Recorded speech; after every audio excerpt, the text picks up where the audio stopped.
Please like and subscribe to our channel and press the bell icon to get new video updates. The Biden administration is grappling with two major cyber incidents in its first 50 days in office, underscoring the challenge the new White House faces from foreign actors. Russia and China are suspected in the two incidents, which may have compromised thousands of federal, state, and private groups for long periods of time before discovery. The effect has been to move cybersecurity up the list of the administration's priorities. If they had thought they weren't going to do it, I think that option has been removed. I think they have to prioritize cybersecurity, Mark Montgomery, senior fellow at the Foundation for Defense of Democracies, told The Hill on Monday.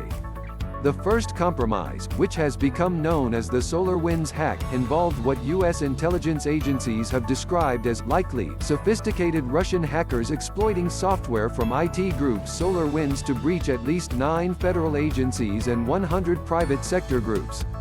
The hack was revealed in December when President Trump was in office.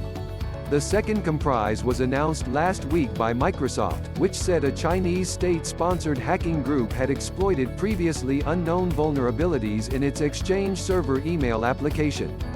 Thousands of groups were potentially compromised as early as January, including U.S. local governments and private sector groups. The full scope of both incidents remains unclear, particularly in regards to the Microsoft vulnerabilities, which the Wall Street Journal reported earlier this week may have compromised up to 250,000 Microsoft customers. Ben Reed, the director of analysis at FireEye's Mandiant Threat Intelligence, told The Hill that his company was seeing a lot of instances of the Microsoft vulnerabilities being exploited, and noted the difficulty in the government responding to this many potential compromises. It's a very hard problem anytime you have to respond to tens of thousands of distinct incidents, Reed said.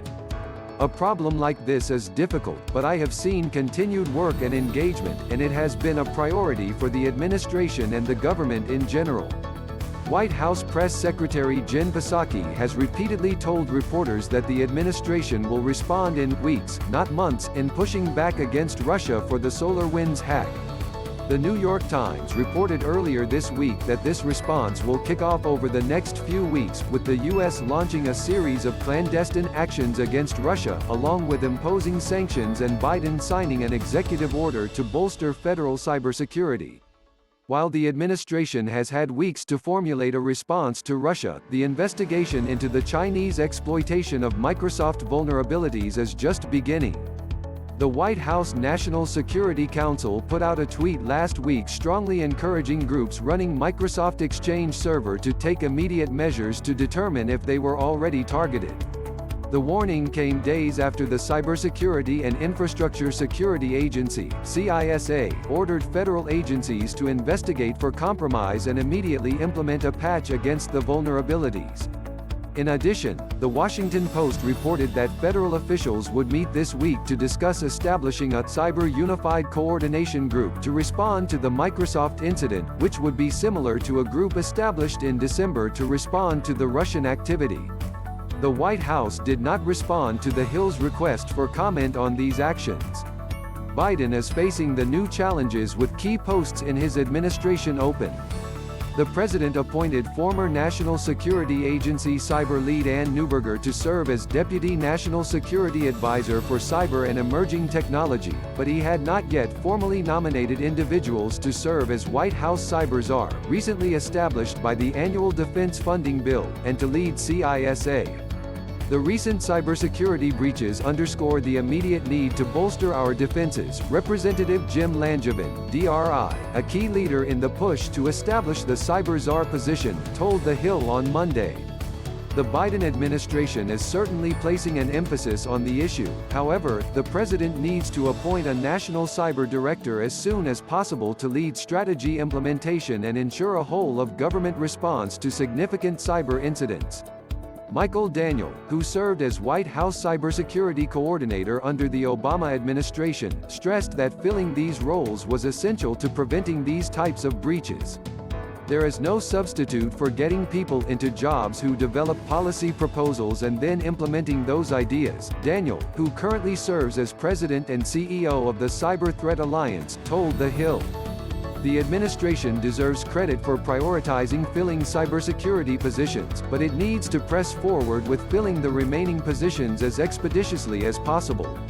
In addition to leadership concerns, a spokesperson for House Homeland Security Committee Ranking Member John Katko, RNY, told The Hill that Katko was pushing the Biden administration to be more transparent and over-communicate the actions they are taking and why with Congress and the American people on cybersecurity.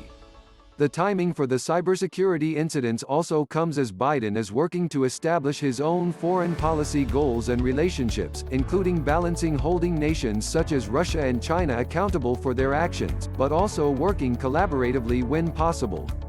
As Biden continues to form his foreign policy objectives, leaders are calling on him to integrate cybersecurity as a major priority in the face of the new foreign malicious activity. We need to have some common standards or rules of the road when it comes to cyber, Senate Intelligence Committee Chairman Mark Warner, DVA, tweeted Monday. And we need to be able to warn our adversaries that if you violate them, there will be consequences. Period. Daniel urged the administration to take calculated risks early in responding to the attacks. You cannot separate activity in cyberspace from its overall geopolitical context, Daniel said. Therefore, in addressing the threats from foreign nations in cyberspace, the administration needs to include those threats in its overall assessment of the situation with a given country and then incorporate any responses to the cyber activity into the overall engagement with that country. Montgomery noted that responding to foreign cyber threats would take a combination of public-private partnerships and defending forward, such as through sanctions and military activities. Neither one of them work alone, but hopefully together, they can create a more effective defense and a more secure environment, Montgomery said. Please like and subscribe to our channel and press the bell icon to get new video updates.